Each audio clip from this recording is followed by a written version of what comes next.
નમસ્તે વિદ્યાર્થી મિત્રો, આજે આપણે એમસીક્યુ બુકના સોલ્યુશન્સમાં ક્વેશ્ચન નંબર 1 થી 25 એનું સોલ્યુશન જોઈ રહ્યા છીએ. પહેલો પ્રશ્ન જોઈએ. એમાં આપણને આપ્યું છે કે બાજુની આકૃતિમાં દર્શાવેલ સુરેખ તારમાં એ થી બી તરફની દિશામાં પ્રવાહ પસાર થાય છે અને તે સમય સાથે વધતો જાય છે. સમય સાથે વધતો જાય છે તો તેની નજીક મૂકેલી લૂપમાં પ્રેરિત થતો પ્રવાહ કઈ દિશામાં હોય? તો આ જે છે એ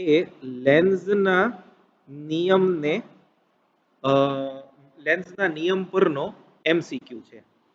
હવે જુઓ, અહીંયા જે એ થી બી તરફ પ્રવાહની દિશા છે એ જો આપણે જમણા હાથના અંગૂઠાના નિયમ મુજબ જોઈએ તો ઉપરનો વિસ્તાર જે છે એમાંથી ચુંબકીય ક્ષેત્ર બહાર આવતી દિશામાં હોય એટલે એને ડોટ વડે બતાવીએ, અને આ વિસ્તારમાં ચુંબકીય ક્ષેત્ર અંદર જતી દિશામાં હોય એટલે અહીંયા ચુંબકીય ક્ષેત્ર બહાર આવતી દિશામાં છે અને તે સમય સાથે વધે છે. તે સમય સાથે વધે છે એટલે બી સમય સાથે વધે છે. સમય સાથે વધે છે.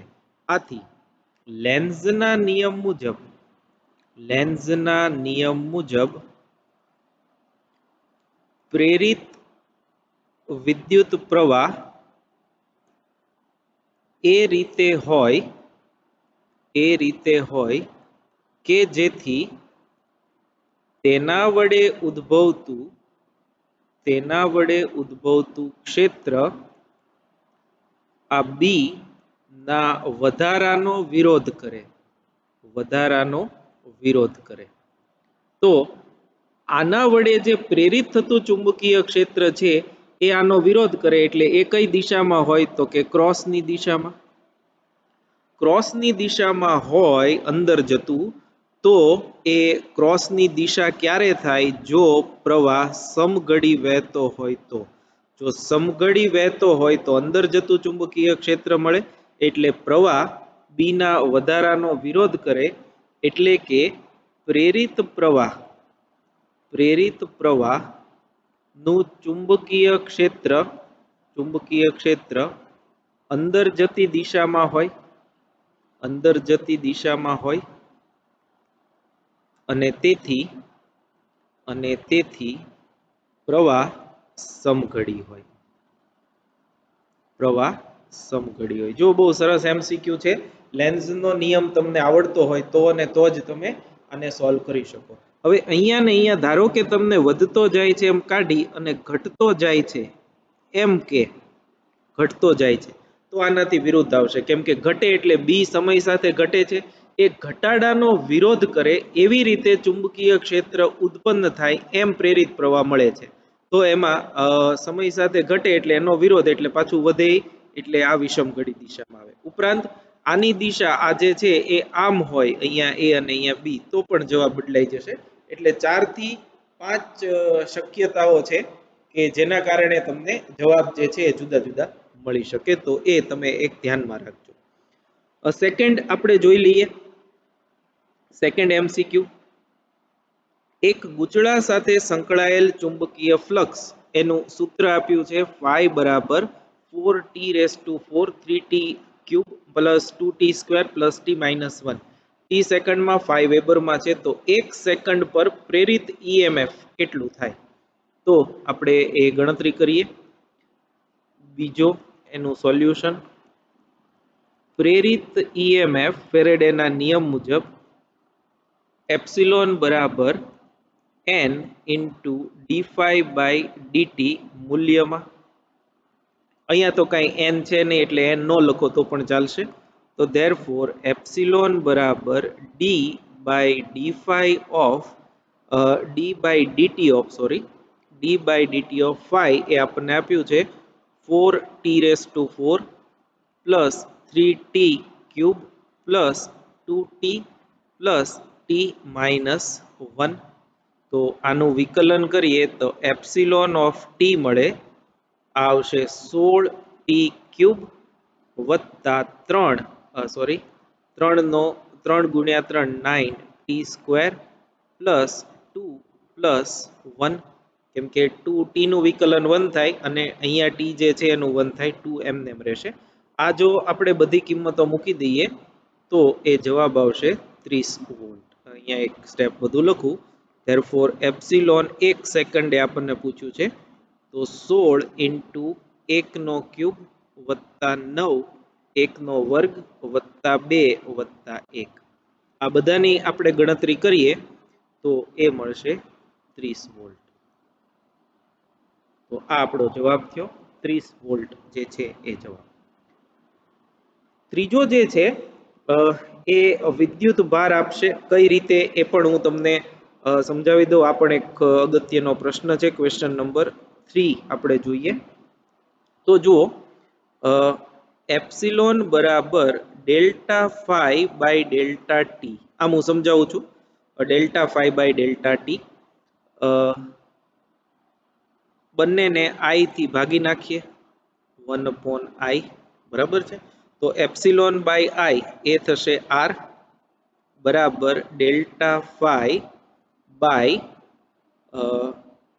ડેલ્ટા ટી ઇન્ટુ આઈ એટલે delta Q by delta T. તો આ કેન્સલ થયું. તો આના પરથી ડેલ્ટા ક્યુ બરાબર ડેલ્ટા ફાઈ બાય આર થશે. એટલે ટૂંકમાં આ જે છે એ થયું વિદ્યુત ફ્લક્સ, ચુંબકીય ફ્લક્સ અને ભાગ્યા અવરોધ કરો તો આજે તમને મળે એ વિદ્યુત ભાર મળશે. એના પરિમાણો છે એ વિદ્યુત ભારના મળી શકશે. એક તો સૂત્રની રીતે તમે આમ લખી શકો. જો તમારે એમ ન લખવું હોય તો તમે બંનેના પારિમાણિક સૂત્રો લખો તો તમને વિદ્યુત ભારનું પારિમાણિક સૂત્ર A1 T1 મળશે. એમ પણ તમે વેરીફાઈ કરી શકશો. ફોર્થ છે એ જુઓ, એ પણ અગત્યનું છે. આકૃતિમાં દર્શાવેલ સ્થિતિ માટે લૂપ એ અને લૂપ બી માં પ્રેરિત થતા પ્રવાહ માટે યોગ્ય વિકલ્પ પસંદ કરો. તો જુઓ, આ ચુંબક છે એ આમ ગતિ કરે છે. એટલે હવે જુઓ, એમાં પ્રેરિત પ્રવાહ એવી રીતે થાય કે જેથી આ છેડો નોર્થ બને, કેમ કે નોર્થ નોર્થ અપાકર્ષણ થાય, અને આ એસ જે છે તો એની સામેનો આ નોર્થ બને તો જ તેને આકર્ષે. એટલે જો આ ચુંબક આમ જશે એટલે આ એને આમાં પ્રેરિત થતું ચુંબક પ્રવાહ એવી રીતે હશે કે જેથી એનો ચુંબકીય ક્ષેત્ર આનો વિરોધ કરે. એટલે આની ગતિનો વિરોધ તો જ થશે જો એન એન અપાકર્ષે, અને આ તો આનાથી દૂર જાય છે એટલે અહીંયા આગળ ગતિનો વિરોધ તો થાય જો એને આકર્ષે, આમાં પ્રેરિત થતું. એટલે બંનેમાં નોર્થ ધ્રુવ પ્રેરિત થાય એ રીતે પ્રવાહ પ્રેરિત થશે. અને નોર્થ જે છે એ થાય એટલે બેમાં સમાન દિશામાં પ્રવાહ પ્રેરિત થશે. એટલે આ એક કરેક્શન કરજો, આમાં બી જવાબ આવશે, એ જવાબ આવશે નહીં. બી જે છે એ જવાબ, બંનેમાં સમાન દિશામાં પ્રવાહ પ્રેરિત થાય. અને તમને પૂછે કે કઈ દિશામાં, તો એન જે છે એ એન એ આપણે લઈએ છીએ વિષમ ઘડી દિશા માટે. તો બંનેમાં વિષમ ઘડી દિશામાં પ્રવાહ પ્રેરિત થાય એમ પણ તમે કહી શકો. નેક્સ્ટ આપણે પાંચમો જોઈએ. 250 આંટા ધરાવતા અને 1 × 10⁻² મીટર સ્ક્વેર ક્ષેત્રફળ ધરાવતા વાહક તારના ગૂંચળાનો અવરોધ 225 ઓહ્મ છે. આ ગૂંચળાનો ક્ષેત્રફળ સદિશ 500 મિલીસેકન્ડમાં 0 થી 90 ડિગ્રીનો કોણ બનાવે તેમ 0.3 ટેસ્લાના સમાન ચુંબકીય ક્ષેત્રમાં પરિભ્રમણ કરે તો ઉદ્ભવતો સરેરાશ પાવર કેટલો હશે? તો જુઓ, સરસ દાખલો છે. આપણે પહેલા ડેટા કલેક્શન કરી લઈએ. ફિફ્થ, એમાં આટાની સંખ્યા n બરાબર 250, ક્ષેત્રફળ a બરાબર 1 × 10⁻² મીટર સ્ક્વેર, અવરોધ R બરાબર 225 ઓહ્મ, સમયનો તફાવત ડેલ્ટા ટી બરાબર 500 મિલીસેકન્ડ એટલે 5 × 10⁻⁻1 સેકન્ડ, θ1 એ 0 ડિગ્રી અને θ2 એ 90 ડિગ્રી, અને બી ચુંબકીય ક્ષેત્ર આપ્યું છે 0.3 ટેસ્લા અને આપણે પાવર કેટલો ઉદ્ભવે એ આપણે શોધવાનું છે. તો પાવરનું સૂત્ર છે P બરાબર એપ્સિલોન સ્ક્વેર બાય આર. આવ્યું છે વી સ્ક્વેર બાય આર ઉપરથી તમે વી સ્ક્વેર બાય આર પાવરનું સૂત્ર પ્રકરણ 3 માં ભણી ગયા છો. એના ઉપરથી તમે એપ્સિલોન સ્ક્વેર બાય આર એવું લખી શકો. તો એપ્સિલોન જે છે એ આપણે અહીં મેળવીએ. એપ્સિલોન બરાબર n into delta phi by delta T.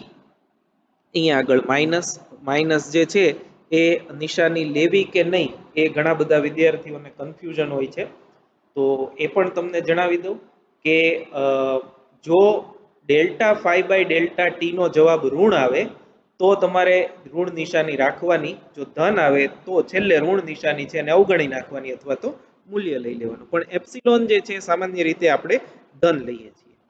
તો બરાબર માઇનસ n ડેલ્ટા ફાઈ એટલે phi 2 minus phi 1 upon delta T બરાબર minus n B A cos theta 2 minus B A cos theta 1 divided by delta T. તો આ થશે minus n B A cos theta 2 minus cos theta 1 divided by delta T. હવે બધી કિંમતો મૂકી દઈએ. Minus n 250 બી એ આપ્યું છે 0.3 ક્ષેત્રફળ 10⁻², cos theta 2 90 degree minus cos 0 degree divided by delta t એટલે 0.5. આની આપણે ગણતરી કરીએ તો આ માઇનસ માઇનસ પ્લસ, કેમ કે કોસ 90 0 કોસ 0 1 એટલે આ માઇનસ 1 થાય એ માઇનસ સાથે કેન્સલ થશે. એટલે આની આપણે ગણતરી કરીએ તો એ આવશે 1.5 વોલ્ટ અને એ કિંમત આપણે અહીંયા મૂકી દઈએ તો બરાબર 1.5 નો સ્ક્વેર ડિવાઇડેડ બાય 225. તો એ P આવશે 10 ઇન્ટુ 10⁻³ એટલે એ થશે 10 મિલીવોટ.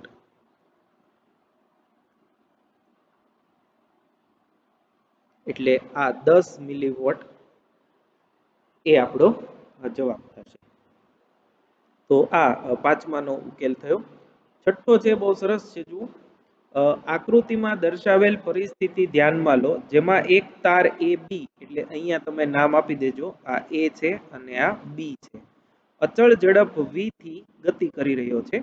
જો તાર AB ના બદલે અર્ધવર્તુળાકાર રિંગ વાપરવામાં આવે તો પ્રેરિત થતા EMF માં, હવે જુઓ, ધારો કે જે એમણે કીધું છે એ મુજબ અહીંયા ધારો કે આપણે એક આવી અર્ધવર્તુળાકાર રિંગ લઈ લઈએ.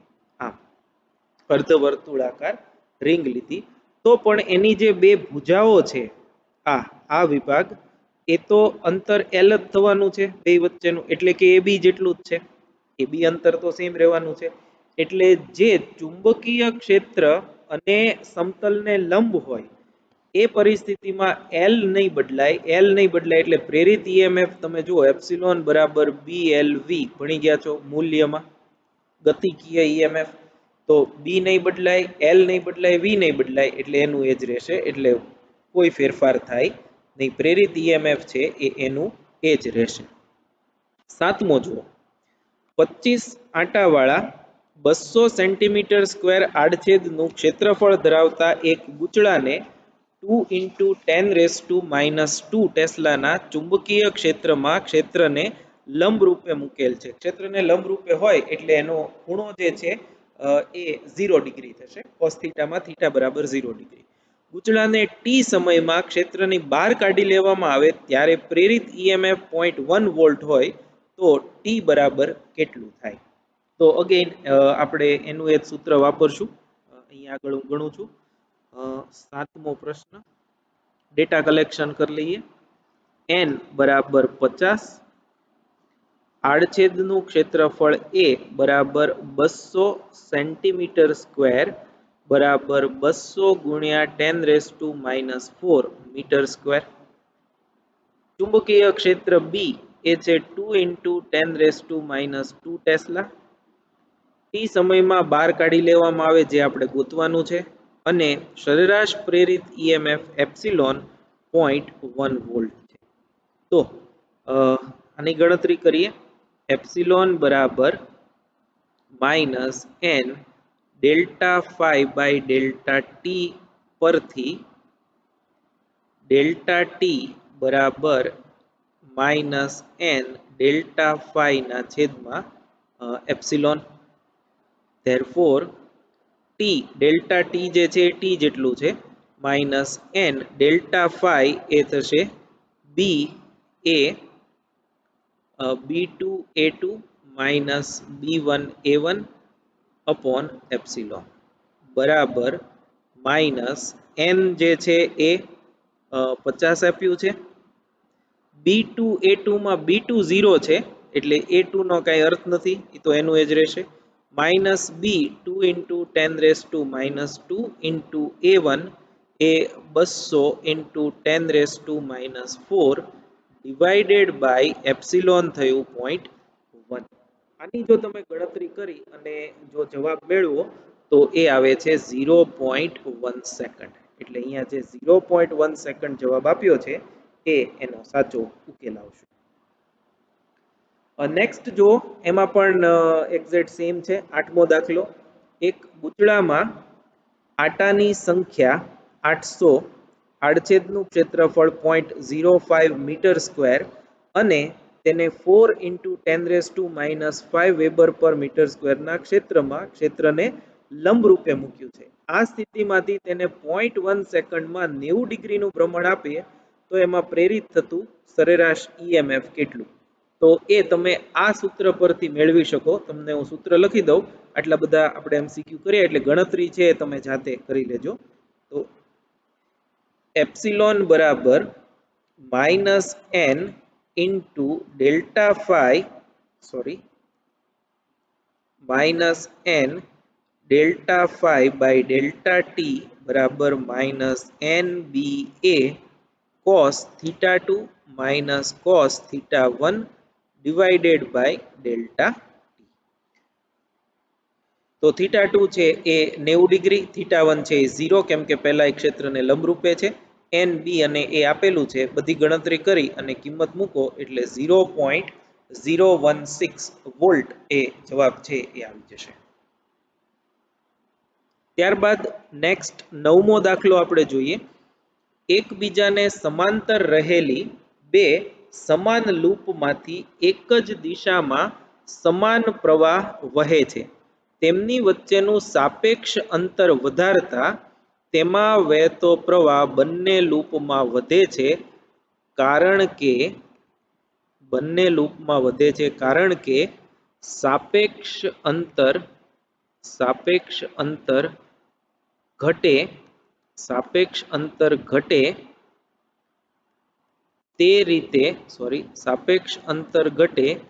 તે રીતે ચુંબકીય ક્ષેત્ર ઉત્પન્ન થાય. આમ બંનેમાં પ્રવાહ વધે છે. આગળ જતા એક એવો એમસીક્યુ પણ આવશે કે જેમાં તેમની વચ્ચેનું સાપેક્ષ અંતર ઘટાડતા એવું આવશે. તો વધારતા હોય તો બંનેમાં પ્રવાહ વધે, ઘટાડતા હોય ધારો કે આમાં ઘટાડતા એમ આપ્યું હોય તો પણ બેમાં સેમ આન્સર આવશે. પછી 10મો જુઓ. આપણે જે પહેલા કરેલો છે એના જેવો જ છે પણ થોડીક જવાબમાં કરેક્શન છે એટલે એ હું તમને કરાવી દઉં ફરીથી એક વખત. આવા એમસીક્યુ છે એ પૂછાય પણ છે, ગુજસેટ માટે ઇમ્પોર્ટન્ટ. આ જે અહીંયા લખ્યો છે ફાઈ તમને આપ્યું છે 4t² માઇનસ 3t પ્લસ 7. તો t બરાબર 2 સેકન્ડે પ્રેરિત થતું ઈએમએફ કેટલું?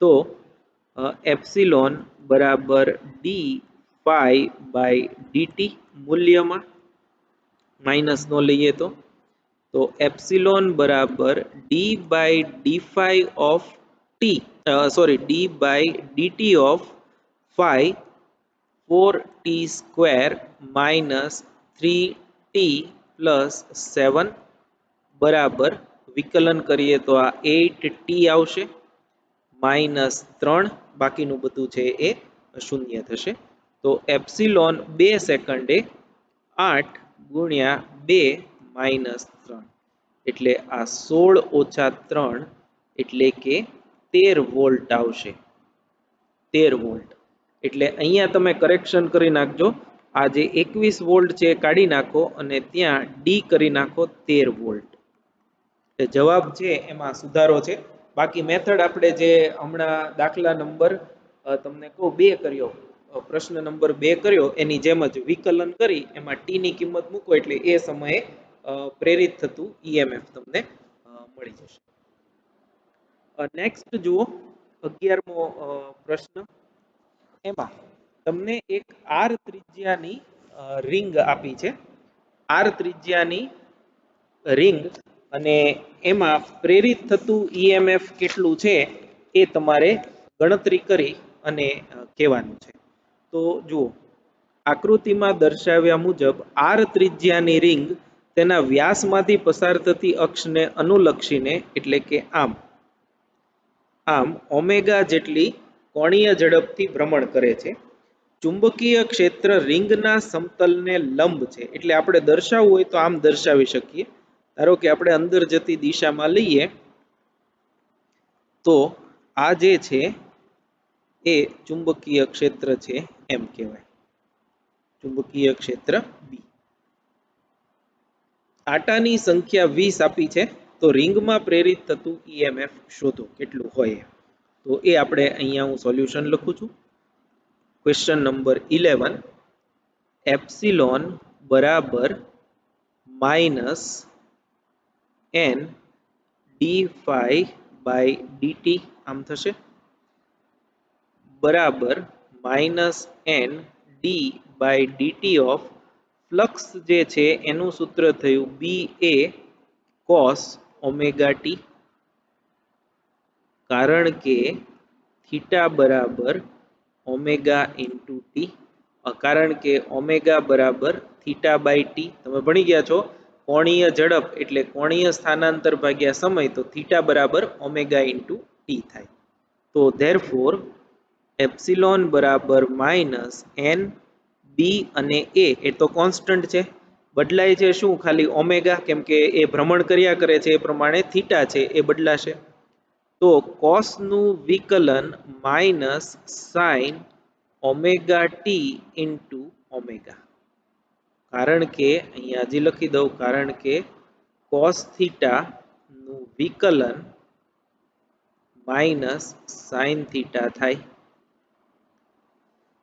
તો બી એ 12 લઈ લે d by dt of cos omega t થાય તો કોસ નું વિકલન માઇનસ સાઇન થશે ધેરફોર એપ્સિલોન બરાબર આ માઇનસ માઇનસ પ્લસ n એ આપણને 20 આપ્યું છે બી પછી એ પાઈ આર સ્ક્વેર કેમ કે આર ત્રિજ્યાની રિંગ છે ઓમેગા આ જે છે અહીંયા લખું સાઇન ઓમેગા ટી તો આ જે છે એ પ્રેરિત ઈએમએફ થયું તો જુઓ તમે અહીંયા 20 into B pi R square omega 20 B pi R square omega into sine omega T તો આ એ પ્રશ્નનો જવાબ થયો આ દાખલો પણ નીટ જેવી પરીક્ષા માટે ઇમ્પોર્ટન્ટ નીટ કે જેઈ માટે આમાં તમને ચુંબકીય ક્ષેત્રનું મૂલ્ય અને ત્રિજ્યા આપી અને પૂછી શકે છે ઓમેગા પણ આપે મહત્તમ પ્રેરિત ઈએમએફ કે તો સાઇન ની કિંમત 1 લેવી પડશે તમારે આ દાખલામાં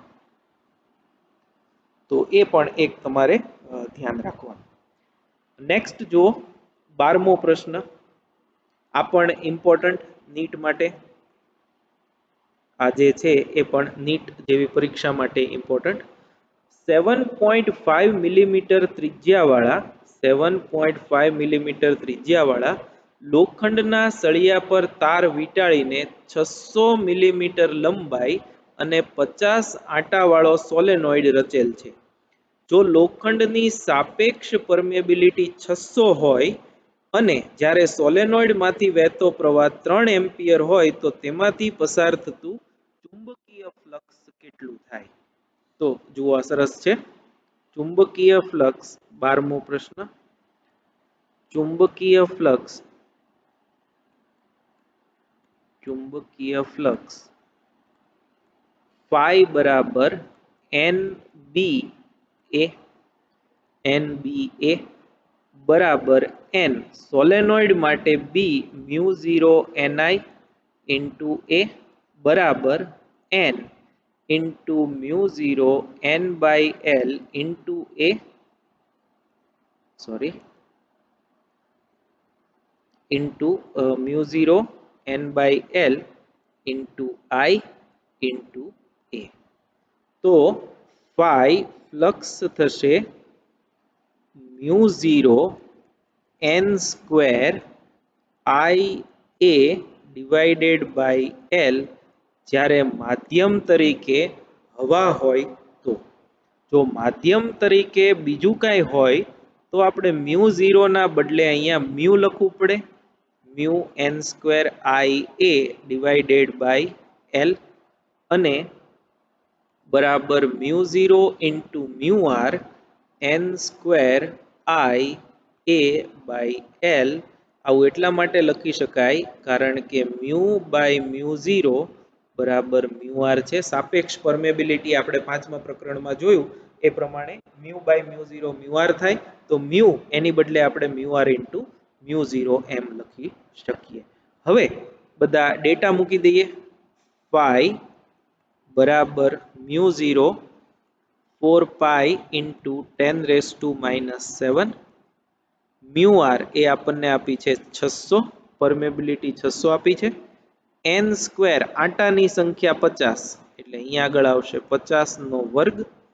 I વિદ્યુત પ્રવાહ 3 એમ્પિયર 3 અને A ક્ષેત્રફળ એ છે પાઈ આર સ્ક્વેર એટલે આ 7.5 મિલીમીટર ત્રિજ્યા છે એટલે પાઈ ઇન્ટુ 7.5 ઇન્ટુ 10⁻³ એનો વર્ગ. આ A થયું ડિવાઇડેડ બાય L છે એ 600 મિલીમીટર એટલે 600 ઇન્ટુ 10⁻³. આ બધી આપણે ગણતરી કરીએ તો તમને જવાબ મળશે 1.66 ઇન્ટુ 10⁻³ એટલે કે 1.66 મિલી અને આ વેબર છે, ફ્લક્સ છે એટલે એનો એકમ આવશે મિલી વેબર. તો આનો આન્સર 1.66 મિલી વેબર એવું થશે. એટલે સૂત્રમાં કાંઈ છે નહીં, ફ્લક્સનું સૂત્ર NBA cos θ, એમાં cos θ તો 1 આવે, તો NBA એમાં B મ્યુ 0 ni મૂકી અને મ્યુ 0 ત્યારે લઈએ છીએ જ્યારે માધ્યમ તરીકે હવા હોય, હવા ન હોય એવા સંજોગોમાં મ્યુ 0 ના બદલે મ્યુ લેવું પડે અને મ્યુ છે એ મ્યુ આર ઇન્ટુ મ્યુ 0, કેમ કે આપણને સાપેક્ષ પરમેબિલિટી આપી છે એટલે આપણે એ સંદર્ભમાં ગણતરી કરવી પડે. નેક્સ્ટ જુઓ 13મો પ્રશ્ન. એકબીજાથી 1 મીટર દૂર રહેલા એક રેલવે ટ્રેક પર ટ્રેન 360 કિલોમીટર પ્રતિ કલાકની ઝડપે ગતિ કરી રહી છે. આ સ્થળે ચુંબકીય ક્ષેત્રના શિરોલંબ ઘટકનું મૂલ્ય આટલું હોય તો રેલવેના પાટા વચ્ચે પ્રેરિત થતું EMF કેટલું થાય? હવે જો રેલવે ટ્રેક જે છે એમાં V આ જે પાટા છે એ 2 પાટા અને B આ ત્રણેય પરસ્પર લંબ હોય એટલે આપણે એમ લખી શકીએ 13માનો ઉકેલ. 13માં પ્રેરિત EMF એ ગતિકીય EMF જેટલું હોય એટલે કે BLV મૂલ્યમાં માઇનસ આપણે નહીં લઈએ. એપ્સિલોન બરાબર BLV, therefore એપ્સિલોન B આપણને આપ્યું છે 0.1 ઇન્ટુ 10⁻⁴ ટેસ્લામાં. L 1 મીટરની લંબાઈ આપી છે અને V 360 કિલોમીટર પ્રતિ કલાક જે છે એને આપણે મીટર પ્રતિ સેકન્ડમાં ફેરવીએ તો એ આવશે 10⁻³ બરાબર આ આવશે 10⁻⁻⁵, અહીંયા 2 આવશે, સોરી 10⁻², એટલે આ આવ્યું 10⁻³ વોલ્ટ. એ એનો જવાબ આવશે. એટલે છે કાંઈ નહીં, BLV ઉપરથી સીધી ગણતરી કરવાની છે. બે અસમાન લૂપોને એક જ સમતલમાં સમકેન્દ્રીય રહે તેમ મૂકેલી છે.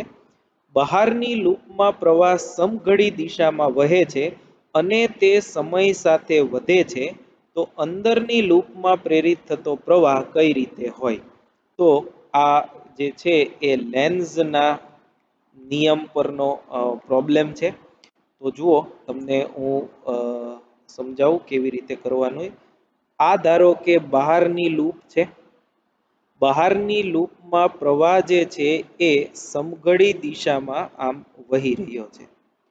તો સમઘડી દિશામાં છે એટલે એનું ચુંબકીય ક્ષેત્ર જે છે એ અંદર જતી દિશામાં હોય. એનું ચુંબકીય ક્ષેત્ર અંદર જતી દિશામાં હોય. હવે આમાં એક બીજી સમકેન્દ્રીય લૂપ પડેલી છે.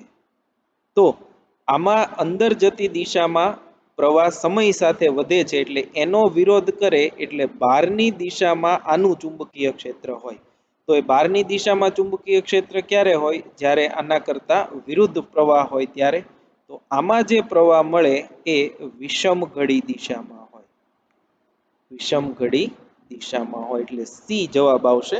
અને તમને એમ પૂછે કે આ કયો ધ્રુવ બને, આ જે અંદર છે એ કયો ધ્રુવ બને, તો એ આવશે નોર્થ પોલ. વિષમ ઘડી દિશામાં છે એટલે એ તરફનો છેડો જે છે એ નોર્થ તરીકે કામ કરે. 15મો દાખલો આ પણ એક કન્સેપ્ચ્યુઅલ છે. ધાતુનો સળિયો તેની લંબાઈને લંબ રહે તેમ નિયમિત ચુંબકીય ક્ષેત્રમાં અચળ ઝડપે ગતિ કરી રહ્યો છે. તો નીચેનામાંથી સાચું વિધાન પસંદ કરો. આ તમને જે આપેલું છે આ આખું સેન્ટેન્સ, આ જે છે એ છે ગતિકીય ઈએમએફ. ગતિકીય ઈએમએફ ની સમજૂતી. તો ગતિકીય ઈએમએફ તમે ભણી ગયા છો. આ યુ આકારની ફ્રેમ છે અને એમાં ધારો કે આ એક વાહક સળિયો જે છે એ ગતિ કરી રહ્યો છે. તો આપણે જાણીએ છીએ કે આ બે બિંદુ વચ્ચે ઈએમએફ ઉદ્ભવશે. હવે સળિયાના દરેક બિંદુએ સ્થિતિમાન સમાન હોય એવું શક્ય નથી, કેમ કે અહીંયા સ્થિતિમાન વધુ, અહીંયા ઓછું હોય. સળિયાની અંદર વિદ્યુત ક્ષેત્ર હોય એ સાચું છે, કેમ કે તો જ વિદ્યુત સ્થિતિમાન ઉદ્ભવે. સળિયાના કેન્દ્ર પર સ્થિતિમાન મહત્તમ હોય એ ખોટું છે, કેમ કે સ્થિતિમાન વહેંચાયેલું હોય. અને કેન્દ્ર પર લઘુત્તમ હોય એ ખોટું છે. એટલે અહીંયા જવાબ આવશે સળિયાની અંદર વિદ્યુત ક્ષેત્ર હોય. ત્યારબાદ 16મો પ્રશ્ન જુઓ. 30 સેન્ટીમીટર લાંબા, એટલે આ લંબાઈ આપી છે, સોલેનોઇડમાં આટાની સંખ્યા 200 છે તથા તેના આડછેદનું ક્ષેત્રફળ 1.5 સેન્ટીમીટર સ્ક્વેર છે. જો તેનું કોર 600 પરમેબિલિટી વાળા લોખંડનું બનેલું હોય તો તેનું આત્મપ્રેરકત્વ શોધો. હવે આ પણ એક સરસ પ્રોબ્લેમ છે. 16મો હું અહીંયા સોલ્વ કરું છું. સોલેનોઇડનું આ એક ઉદાહરણ પણ છે તમારી ટેક્સ્ટબુકમાં. સોલેનોઇડનું આત્મપ્રેરકત્વ N બરાબર L બરાબર mu 0 N square A upon L, જ્યાં A આડછેદનું ક્ષેત્રફળ થયું સોલેનોઇડના આડછેદનું ક્ષેત્રફળ. હવે આ L જે છે ત્યારે આપણે લઈએ જ્યારે હવામાં સોલેનોઇડ મૂક્યો હોય ત્યારે. L કોઈ માધ્યમમાં હોય તો આપણે મ્યુ 0 ના બદલે મ્યુ લખવું પડે, હમણાં કીધું એમ. N square A divided by L બરાબર મ્યુ છે એ mu 0 into mu R N square A divided by L, તો બરાબર mu 0 4 pi into 10⁻⁻⁷. Mu R એ આપણને આપ્યું છે 600 N આટાની સંખ્યા 200, 200 નો વર્ગ ઇન્ટુ એ આડછેદનું ક્ષેત્રફળ 1.5 સેન્ટીમીટર ને મીટરમાં ફેરવીએ 10⁻⁻⁴, અને લંબાઈ 30 સેન્ટીમીટર એટલે 0.3 મીટરમાં. આની આપણે જો ગણતરી કરીએ તો એ મળશે 15 મિલી હેનરી. 15 મિલી હેનરી એટલે એનો જવાબ આવશે 15 મિલી હેનરી સી. નેક્સ્ટ જુઓ 17મો. આ બહુ સરસ ક્વેશ્ચન છે, આ પણ ઇમ્પોર્ટન્ટ. એક એસી વોલ્ટેજનું સમીકરણ આ મુજબ છે. તો આ વોલ્ટેજની સંજ્ઞા દર ખાલી જગ્યા સેકન્ડ પછી બદલાય. હવે જુઓ, એસી વોલ્ટેજ તમે છેલ્લો ટોપિક આ ચેપ્ટરમાં ભણી ગયા છો, એ છે એસી જનરેટર. એસી જનરેટરમાં ઉત્પન્ન થતા વોલ્ટેજ સામાન્ય રીતે આપણે સાઇન વિધેય અનુસાર બદલાતા હોય એવા લઈએ છીએ, વીએમ સાઇન ઓમેગા ટી અથવા તો વીએમ કોસ ઓમેગા ટી. એમાં સાઇન ઓમેગા ટી પ્રમાણે વોલ્ટેજ બદલાય એવું તમને આપેલું છે. તો જુઓ 17 માં જો આપણે આ ગ્રાફ ખાસ યાદ રાખજો, આનો ઉપયોગ આપણે આગળ ઘણા બધા એમસીક્યુ આ જ રીતના છે એમાં આવશે. અહીંયા આગળ વી લઈએ, અહીંયા આગળ ટી લઈએ, તો આલેખ જે છે એ આપણને આવો મળ્યો. આ જે છે એ મહત્તમ વોલ્ટેજ પ્લસ વીએમ થયા અને આ જે છે એ ન્યૂનતમ વોલ્ટેજ માઇનસ વીએમ થયા. અહીંયાનો સમય જો 0 હોય તો એક સાયકલ માટેનો સમય અહીં સુધીનો ટી જેટલો થાય. 0 થાય ત્યાં સુધીનો સમય T/2 અને મહત્તમ થાય ત્યાં સુધીનો સમય T/4 થશે. તો જો હવે એસી વોલ્ટેજનું સમીકરણ સંજ્ઞા દર ખાલી જગ્યા સેકન્ડ પછી બદલાય. તો જુઓ અત્યારે વોલ્ટેજ આ ધન છે, T/2 સમય પછી વોલ્ટેજ બદલાઈ જાય અને ઋણ થાય. એટલે કેટલા સમય પછી બદલાય? તો કે દર કેપિટલ T/2 સેકન્ડ પછી બદલાય. તો આપણે આમ લખશું, સાઇન વિધેય મુજબ દર T/2 સમયે વોલ્ટેજ પોતાની સંજ્ઞા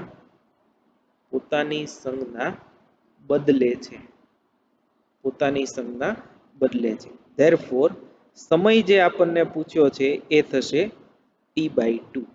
તો હવે આના ઉપરથી આને આપણે કમ્પેર કરીએ, V બરાબર Vm sin ઓમેગા ટી પરથી. તો ઓમેગા બરાબર 100 પાઈ થયું. ઓમેગા બરાબર 100 પાઈ એટલે અહીંયા હું લખું છું ઓમેગા બરાબર 100 પાઈ. તો 2 પાઈ બાય ટી બરાબર 100 પાઈ, પાઈ પાઈ કેન્સલ. આના પરથી ટી બરાબર 2/100 એટલે 1/50. તો અહીંયા આગળ આવશે 1/50 ડિવાઈડ બાય 2 એટલે 1/100. 1/100 એટલે 0.01. એટલે દર 0.01 સેકન્ડમાં એ વોલ્ટેજ છે પોતાની સંજ્ઞા બદલશે. આ એનો આન્સર થયો, 0.01 સેકન્ડ. હવે એના પછી 18મો પ્રશ્ન, એક ગુચડામાં 4 એમ્પિયર જેટલો પ્રવાહ પ્રસ્થાપિત કરવા 80 જૂલ કાર્ય કરવું પડે. તો 1 એમ્પિયર પ્રવાહ પ્રસ્થાપિત કરવા કેટલું કાર્ય કરવું પડે? તો ગુચડામાં પ્રવાહ પ્રસ્થાપિત કરવા માટે જે કાર્ય કરવું પડે એ એમાં ઉર્જા સ્વરૂપે સંગ્રહાય, જેને આપણે ગુચડાની ઉર્જા 1/Li² એવું કહીએ છીએ. એટલે L ઇન્ડક્ટન્સ ધરાવતા ગુચડામાં I જેટલો પ્રવાહ પ્રસ્થાપિત કરવા જરૂરી કાર્ય 1/Li² જેટલું હોય અને એ કાર્ય જે છે એ ગુચડામાં ઉર્જા સ્વરૂપે સંગ્રહ પામે છે, જેને આપણે ગુચડાની ચુંબકીય ઉર્જા કહીએ છીએ. તો ગુચડું એકનું એક જ છે, તમને આપ્યું છે આ જ ગુચડામાં. એટલે આના પરથી U જે છે ચલે છે I² થાય. તો 4 એમ્પિયર માટે 80 જૂલ હોય તો 1 એમ્પિયર માટેની ગણતરી જો તમે કરો તો એ વર્ગના સમપ્રમાણમાં છે. એટલે એ ચોથા ભાગનું 16મા ભાગનું થઈ જશે. એટલે એ થશે 5 જૂલ. બરાબર. એટલે I છે એ તમે 4 માંથી 1 કરો એટલે 1/4 કરો તો 1/4 નો વર્ગ 16 એટલે 1/80/16 એટલે 5 જૂલ કાર્ય જવાબ આવશે. નેક્સ્ટ જુઓ, એક વર્તુળાકાર ગુચડાના આટાની સંખ્યા બમણી કરવામાં આવે તો ગુચડાનું આત્મપ્રેરકત્વ. તો જો હવે હું સોલેનોઇડ માટેના સૂત્ર પરથી જે હું સમજાવું છું, તો આમાં આપણે એલ નું આ સૂત્ર લેશું mu 0 n square a by l. જો વર્તુળાકાર ગૂંચળું હોય તો mu 0 n square a divided by 2πr લેવું પડે, જ્યાં r જે છે એ એના પરિઘ માટેની જે ત્રિજ્યા રચાય એ છે. તો આના પરથી એલ ચલે છે n સ્ક્વેર થાય. તો આ સંખ્યા બમણી કરવામાં આવે તો આત્મપ્રેરકત્વ 4 ગણું થાય. બહુ સ્ટ્રેટ ફોરવર્ડ છે. એલ બમણું કરીએ, સોરી એન બમણું કરીએ તો એલ જે છે 4 ગણું થાય, કેમ કે એલ એ એન સ્ક્વેર ના સમપ્રમાણમાં છે એટલે. નેક્સ્ટ 20મો દાખલો જે છે એ સરસ દાખલો છે, આ પણ ઇમ્પોર્ટન્ટ નીટ માટે. એક 2 મીટર લંબાઈનો ધાતુનો સળિયો તેના એક છેડાના સંદર્ભમાં શિરોલંબ સમતલમાં 2 હર્ટ્ઝ આવૃત્તિથી ભ્રમણ કરે છે. તે જે જગ્યાએ ભ્રમણ કરે છે ત્યાં પૃથ્વીના ચુંબકીય ક્ષેત્રનો સમક્ષિતિજ ઘટક 3.14 into 10⁻⁵ ટેસ્લા છે. તો સળિયાના 2 છેડા વચ્ચે પ્રેરિત થતું EMF કેટલું હોય? તો તમને યાદ કરાવી દઉં, આપણી ટેક્સ્ટ બુકમાં આના લગતું એક ઉદાહરણ છે. એ ઉદાહરણ પરથી તમે એ સોલ્વ કરી શકશો. આ ધારો કે n આરાવાળું એક પૈડું છે આમ, અને એ આમ ભ્રમણ કરે છે ઉર્ધ્વ અક્ષને અનુલક્ષીને. તો પૈડાના કેન્દ્ર અને છેડા વચ્ચે પ્રેરિત થતું EMF એપ્સિલોન બરાબર બી ઓમેગા આર સ્ક્વેર બાય 2 જેટલું થાય. આ સૂત્ર છે, ફરીવાર એક વખત તમે ઉદાહરણ જોઈ જજો, એના પરથી તમને યાદ આવી જશે. બી ઓમેગા આર સ્ક્વેર બાય 2. તો અહીંયા એક સળિયો આપ્યો છે એટલે લંબાઈ તરીકે આપણે આ લેશું.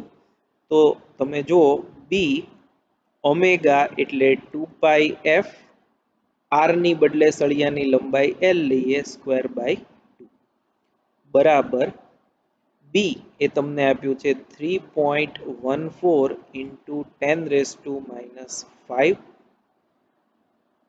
2 into 3.14 into f એ આપ્યું છે 2 હર્ટ્ઝ into 2 એલ સળિયાની લંબાઈ 2 મીટર 2 નો વર્ગ ડિવાઇડેડ બાય 2. આની જો આપણે ગણતરી કરીએ તો એ આવે છે 7.88 into 10⁻⁴ વોટ. એટલે આમાં ટૂંકમાં બીજું કાંઈ છે નહીં, ખાલી આ એક સૂત્ર છે એ તમને આવડવું જોઈએ. આ સૂત્ર છે એ અગત્યનું છે. ફરીથી હું અહીંયા લખું, આ જે ફોર્મ્યુલા છે એ ઇમ્પોર્ટન્ટ, અને આ જે ઉદાહરણ છે આને લગતું એ પણ તમે કરી નાખજો, એ પણ અગત્યનું છે. નેક્સ્ટ જો 21મો દાખલો, આ પણ આ મોસ્ટ ઇમ્પોર્ટન્ટ, આ ખરેખર બહુ ટ્રિકી એક્ઝામ્પલ છે. એક કોઇલનું આત્મપ્રેરકત્વ 2 મિલી હેનરી છે. તેમાંથી વહેતો પ્રવાહ સમય સાથે I બરાબર 10 sin 2πt અનુસાર બદલાય છે. તેમાં પ્રેરિત થતા EMF નું મૂલ્ય મહત્તમ મૂલ્યથી અડધું થાય ત્યાં સુધીનો સમય શોધો. મહત્તમ મૂલ્યથી અડધું થાય ત્યાં સુધીનો સમય મેળવો. હવે જુઓ 21મો 21 I બરાબર 10 sin 2π into t આટલો પ્રવાહ આપ્યો છે. હવે આત્મપ્રેરિત EMF એપ્સિલોન બરાબર L into di by dt મૂલ્યમાં.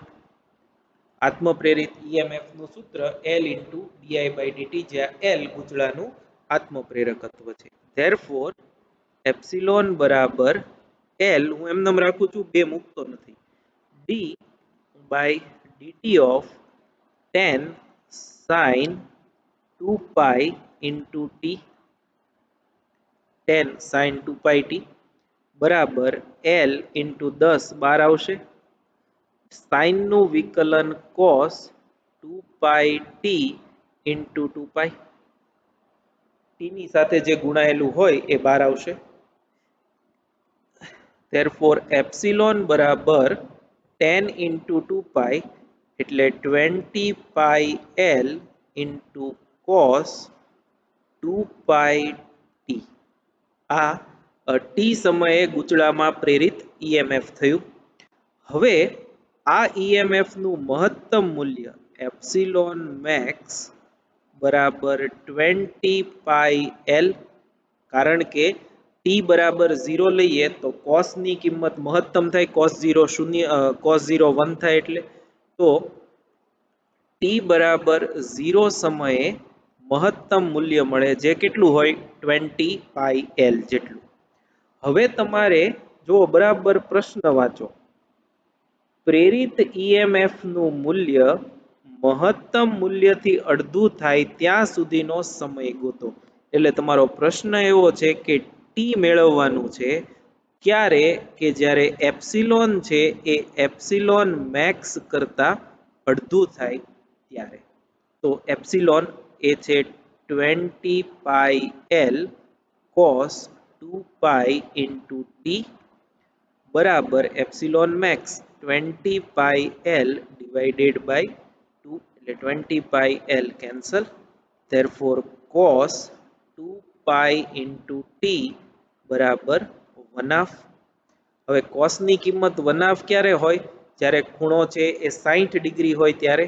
તો અહીંયા આગળ આવશે therefore cos 2 પાઈ ટી બરાબર cos પાઈ બાય 6, કેમ કે cos પાઈ બાય 6 કેટલું થશે, સોરી પાઈ બાય 3, 60 ડિગ્રી લેવાનું ને, એટલે cos પાઈ બાય 3 જે છે એનું મૂલ્ય આટલું થશે.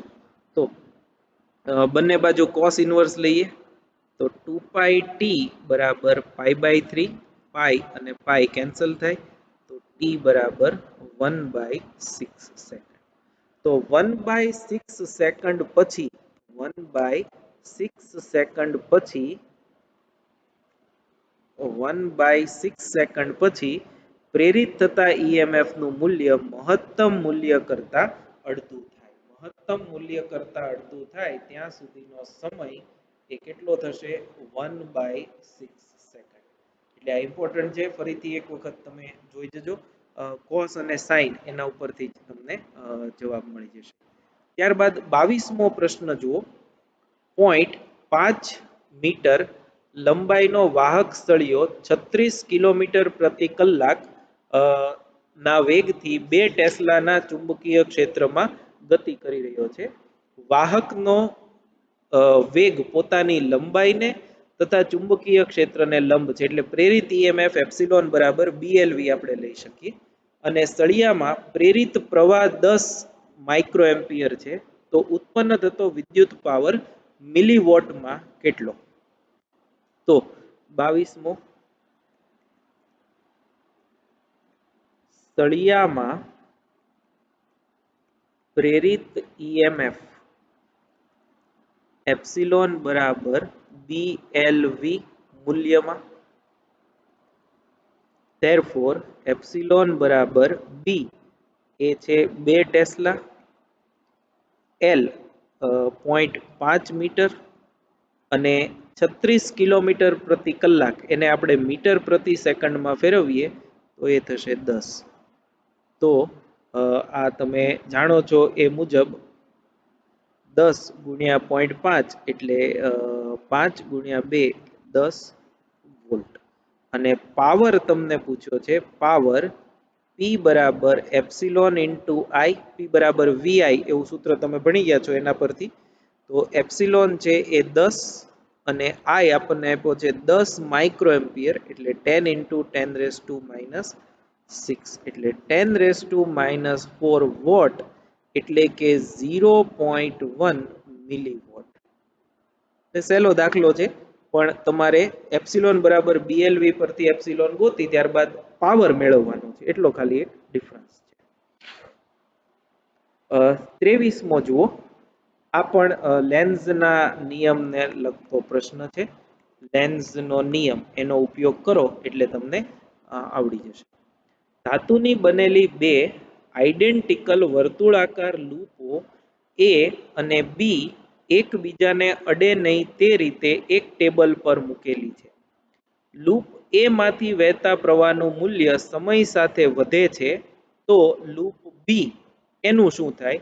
તો એ પ્રવાહનું મૂલ્ય સમય સાથે વધે છે તો લૂપ બી છે લેન્ઝનો નિયમ તો જ જળવાય જો એ લૂપ એ વડે આકર્ષાય. એટલે એ અને બી બંને વચ્ચે અપાકર્ષણ થાય તો અને તો જ એ લેન્ઝના નિયમનું પાલન થઈ શકે. 24મો જો એસી ડાયનેમોમાં આર્મેચરની કોણીય ઝડપ બમણી કરવામાં આવે તો પ્રેરિત થતું મહત્તમ ઈએમએફ.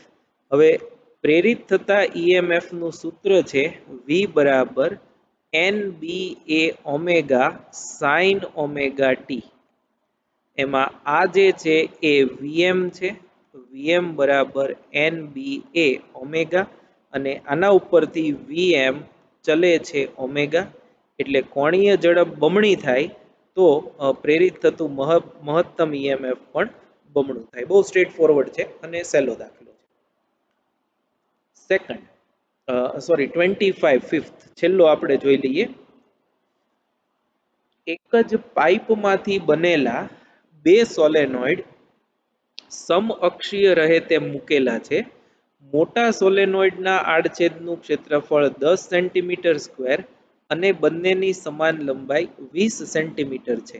તેમના પર આટાની સંખ્યા અનુક્રમે 300 અને 400 હોય તો આ તંત્રનું અન્ય પ્રેરકત્વ ખાલી જગ્યા થાય. તો હવે 25મો પ્રશ્ન એનું સોલ્યુશન. બે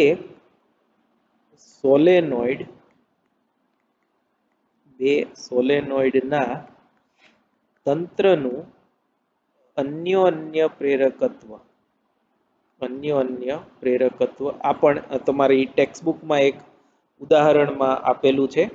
તો એ થશે એમ અન્ય પ્રેરકત્વ એમ બરાબર μ0 n1 n2 a divided by L, જ્યાં L બંનેની સમાન લંબાઈ અને સ્મોલ a જે છે એ નાનો જે સોલેનોઇડ હોય એના આડછેદનું ક્ષેત્રફળ થશે. તો આપણે આ પ્રમાણે ગણતરી કરીએ બરાબર μ0 4 પાઈ ઇન્ટુ 10⁻⁻⁷ n1 પહેલાના આટાની સંખ્યા 300, બીજા એની આટાની સંખ્યા 400 ઇન્ટુ આડછેદનું ક્ષેત્રફળ 10 સેન્ટીમીટર સ્ક્વેર 10 ઇન્ટુ 10⁻⁴ મીટર સ્ક્વેરમાં, અને L જે છે એ 20 સેન્ટીમીટર એટલે 20 ઇન્ટુ 10⁻² મીટર. આ જો આપણે બધી કિંમતો મૂકી અને ગણતરી કરીએ તો આ પાઈ એમને રહેવા દેજો કેમ કે જવાબમાં બધે પાઈ તમને આપેલા છે. એટલે એ થશે 2.4 પાઈ ઇન્ટુ 10⁻⁴ હેનરી. તો આ જે છે એ એનો જવાબ થયો. તો આમ જુઓ તો લગભગ તમામ ટોપિક તમામ કન્સેપ્ટ પરના દાખલાઓ આવી ગયા છે.